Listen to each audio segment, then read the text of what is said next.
Hi everyone, we're here today as part of the Knowledge Share. We're Vic Limited, which is myself, Robin Mackney, our owner Victoria Stairs, and our workplace consultant analysis, Mark Kitching. We're here with the guys from Situu, which is Harry, Tom and Dan, and we're here basically to discuss kind of return to office, what the future workplace looks like, and how we can help occupiers as a collective entity. To get us started, we're going to talk about kind of myth busting around the future office space, what co-working looks like, and what we're hearing in terms of open plan. Is that over? What does that mean going forward? How does that look when we do actually return to the office? Who would like to open the floor first? I'm happy to talk if you want. Go for it. Go ahead. Well, I think you obviously put on the document there in terms of just some fundamentals around, you know, open plan being over, and the fact that we don't think it is. The fact that it's, you know, it's easy to clean. You can see people a lot easier. You can see when people are coming across the office to socially distance, which, you know, is something that the co-working world can support. So, you know, the short answer is certainly no. There'll be some real challenges on the return to work phase due to social distancing, obviously. And there's a lot of providers at the moment just working through how that looks from a hygiene, a cleaning, a people flow point of view. But as we go forward, I think into the future post COVID, when there's a vaccination, hopefully in the near future, the way we utilize the office is going to change. That's been demonstrated by COVID by the fact that people can remotely work now to some degree, and obviously we've got the technology to support that as well. So that's obviously, you know, going to be a big change going forwards. And I think that the analogy of being at your desk at 9 o'clock on a Monday so your boss can see your face is certainly a thing of the past. That said, I think it's important to note that people certainly need people, and I think, you know, from personal experience of working from home every day for 3 months, I can't wait to get back into town and actually collaborate with my colleagues. And I think that community collaboration piece will become just as important, but will be obviously mixed in with remote working, and obviously trying to see clients as well if you can. So what I think from a more corporate point of view or a company point of view, I do think it will be just a lot more flexible. You'll have a bit more of a hub and spoke model. So companies might take less, we'll call it HQ space, and then might look at some type of function where they have some office space or co-working space near to where their employees work from, so they can have a mix of home working, co-working, and then if they need to go into the office for some reason or another, then they can. But I think, you know, the key thing is people want to still feel part of something, and I think, you know, that's going to be a real challenge for companies. But, you know, I certainly don't think the future of office is of open plan obviously is dead, that's for sure. Are you hearing from your occupiers and your client base that people in co-working spaces are wanting to reduce footprint?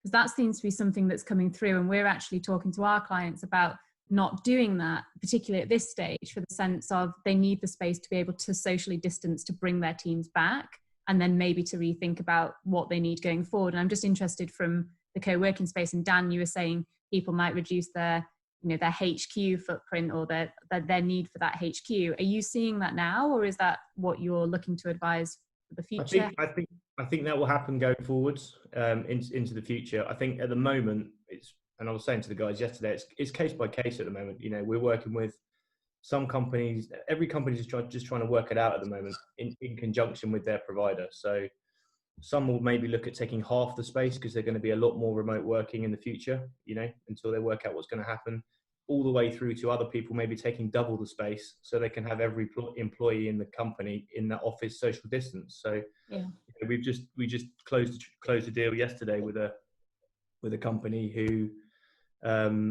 were 40 people, and they've taken the opportunity to secure a space which is, you know, far too big for what they need now. It's room for 80, but they're going to use it for social distancing initially, but they've been able to drive a really good deal financially just because of the market currently. And then when the market does return and their business starts to thrive, they've got space for 80 people, and they've managed to secure quite a good deal. So I just think it's, as you said at the start, Vic, it's too early to say really, and everyone's getting a bit of the moment.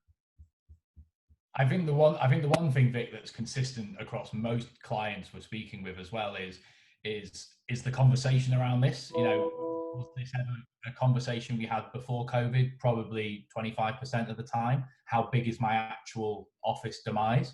A lot of people sell the value of breakout spaces and amenity space within a building, which is still going to be very prevalent and needs to be cleaned properly. But now people are asking, how big is my actual space? How big is my actual office? So what we're seeing from our clients across the board really is a focus on the size of the office space, and pretty much everybody is asking for size in the requirements we've been fielding the last 12 weeks or so, and increasingly so the last number of weeks.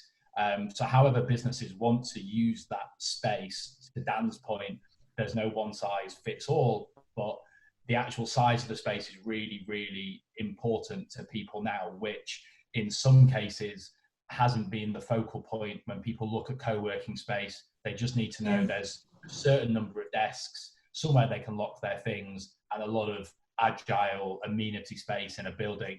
Whereas now we seem to be seeing this move towards amenity space is great, but how much actual space do I have that is my own? And I think that's a wider piece on control of environment that businesses are really starting to look at as well. Even over the, even like this morning, for example, I spoke to 3 different occupiers. One is quite a big kind of tech company, another is a small creative agency, and another company is they're kind of actually in events. And actually the trace of all those 3 companies, it could have been the same conversation I was having, but the importance of having their own amenity space within the office. So I think when we look at serviced offices or flexible offices, everyone always tarnishes it over with one brush, but there's such a spectrum with what different providers specialize in.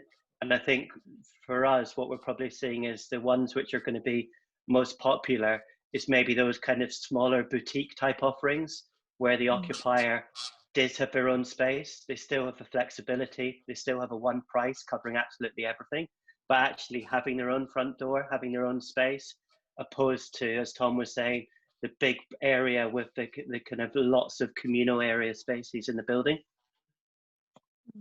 That's fascinating.